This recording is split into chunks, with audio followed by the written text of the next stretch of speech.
save. Assistant Treasurer Michael Suker joins me for more on this. Thanks very much for your time. Just to start with, so the original estimate of JobKeeper, $130 billion, just happened to be the same amount, almost exactly, as the amount Treasury thought it was getting with these errors on the form. Is that just an amazing coincidence?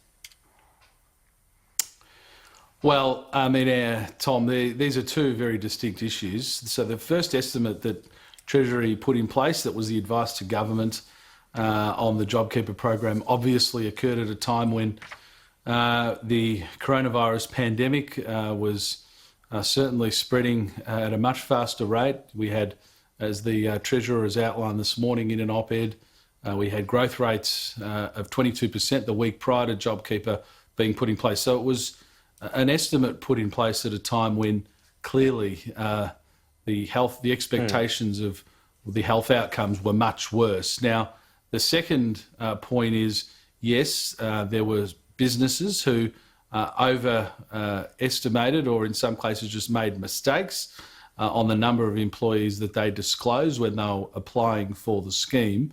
And in that sense, it fed into that overestimation. But in the end, this is a demand-driven program. It's going to support, we expect, all said and told, about 3.5 million employees or 800,000 businesses. And we should all be very grateful that the health outcomes have come in ahead of even some of our best expectations. And that has meant that the economic consequences and the budget consequences and, of course, the consequences for a program like JobKeeper have been improved.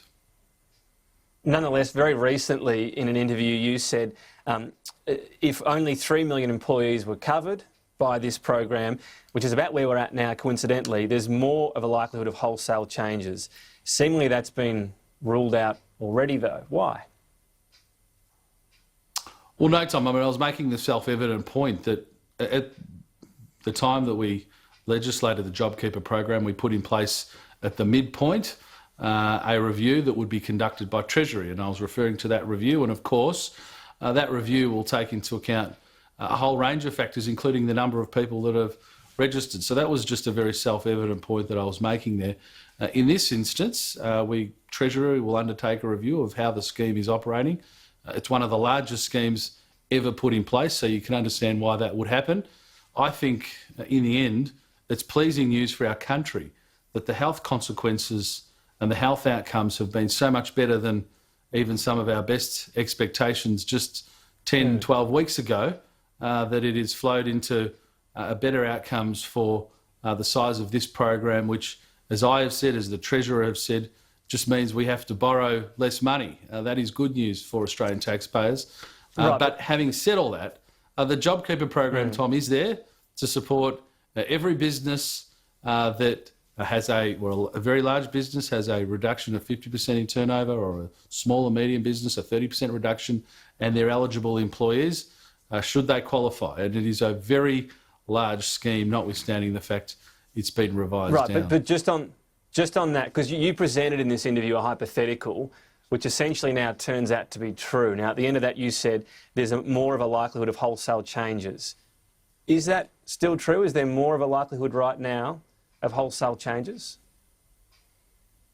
Well, Tom, you've got me on your program, so you can ask me the questions directly without going back into former transcripts. What I was making very clear then, and I'm very happy to make that point clear again, is at the halfway point of this program, Treasury was always going to conduct a review.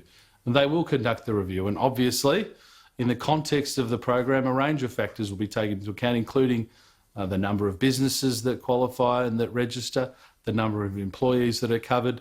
But importantly, what has become very clear over this time, and this has moved very quickly, is that even some of our best expectations of health outcomes have been exceeded by reality. Now, any good program would flexibly move with that, as the JobKeeper program has. So in some senses, Tom, it should be unsurprising that the program comes in at a clip a bit better than expected because the health outcomes have been so much better. And on that prospect, when this review happens, do you think it would be fair enough to consider cohorts such as people at universities are casuals that weren't tied to an employer for at least 12 months, who of course are excluded at the moment. Should that be an open question as to whether they could be included? Well, no, Tom. I mean, we've made clear that those sort of parameters have been set. They have been put in place. Again, if you work for an eligible organisation that's had the requisite drop in turnover and you're a full-time, part-time or long-term casual employer, you qualify. So those parameters are set. There was a lot of work that went into that. They cover what we expect, all said and done, some 3.5 million employees. So not a small scheme by any measure, Tom. And again, I would just say, let's look at JobKeeper in the context of the suite of policies that the government's put in place. If you're somebody who's lost your job or is otherwise unable to work, you will be able to access a job seeker, which with the coronavirus supplement is about $1,100 a fortnight. We've obviously put in place early access to superannuation. We've put in place we've put in place targeted payments to households. So JobKeeper, a very important part of the entire response of the government, is not the total picture, and it's you can't really talk about JobKeeper without considering it in that broader context. I understand what you're saying about JobKeeper and JobSeeker. For the individual, doesn't make a huge difference. It can make a huge difference for universities. So another line from the Treasurer was, we had to draw the line somewhere. As you can understand, this is a major call on the public purse. The point again here is there's more available in the public purse if wanted. The decision now from the government not to include, for example, universities and those casuals, that's a deliberate one, isn't it? It's not about a limitation of the public purse. That's just a policy decision. Well, Tom, there are a range of areas, whether it's our health response and the work that Greg Hunt has so successfully done on supporting states build up their capacity, their ICU capacity, the health response. And all of these responses have taken into account, to some degree, pessimistic assumptions of where the coronavirus pandemic would go. And I think Australians would expect us to take that approach to make sure we got our health system ready for what was potentially a devastating circumstance. And equally, the economic response has tried to match that. And in the end, Tom, just because we have been so successful with the health response that has flowed into the economic and budget outcomes, I think in some respects should be unsurprising.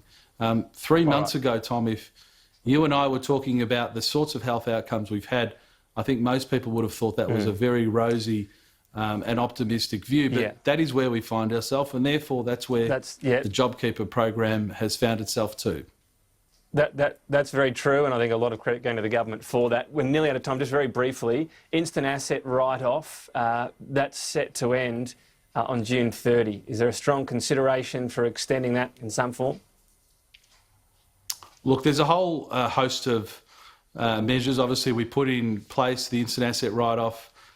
We increased the thresholds, increased the organisations and size of businesses that could access them in order to try to support businesses as much as possible to make those investments. We have obviously shown a long-term commitment to the instant asset write-off in each of our budgets. And all I would say to you, Tom, is that, of course, we are considering everything in what is a very quickly evolving economic circumstance. It is. It sounds, I'll put my editorial on that, say perhaps I watch this space. Assistant Treasurer Michael Sukkar, always appreciate your time. Thank you. Good on you, Tom. Thanks. When we come back, we'll have sport with Luke Doherty, including the latest on Israel Folau's future.